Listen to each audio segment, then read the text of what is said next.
On Saturday in St. Paul, a peaceful demonstration at the governor's residence turned into a confrontation later when members of the group shut down parts of Interstate 94 near Lexington Avenue in both directions. Our cameras captured several people throwing large rocks and other things at police officers.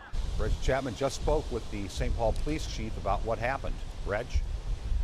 Well, Frank, the St. Paul Police Department is taking precautions to make sure the public and its officers are safe. Right now, the St. Paul Police Department building is on lockdown. No one can get into the lobby unless they're escorted by officers. Officers are now working mandatory 12-hour shifts, and no one works alone.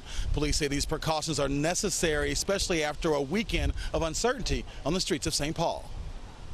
Stop throwing rocks and bottles at the police officers. Leave the interstate now.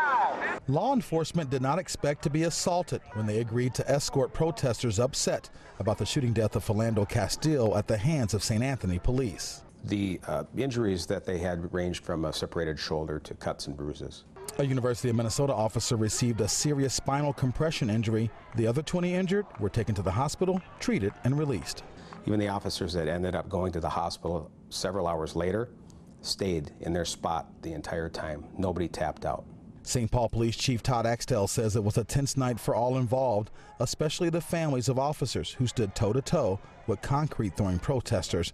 Axtell says he knows how they feel. Sitting in that command post, running that detail that night, and knowing that my son was on that freeway was pretty chilling. Axtell says officers know it was just a handful of people that decided to assault them, and their actions do not represent the entire community. We have true professionals on this department. They did very good work protecting protesters and citizens and their fellow officers alike. Federation President David Titus says officers will continue to serve and protect and will not let this incident destroy the sound relationship police have with communities of color. We have a strong history of promoting First Amendment rights and allowing peaceful passage throughout our city. It's worked for us in the past. We find it to be a very good recipe. Now, Chief Axtell says he does not believe it was members of Black Lives Matter St. Paul that attacked his officers. He says that's not the way that group works.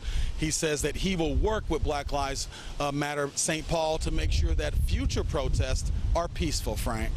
Reg Chapman live in St. Paul. Thank you.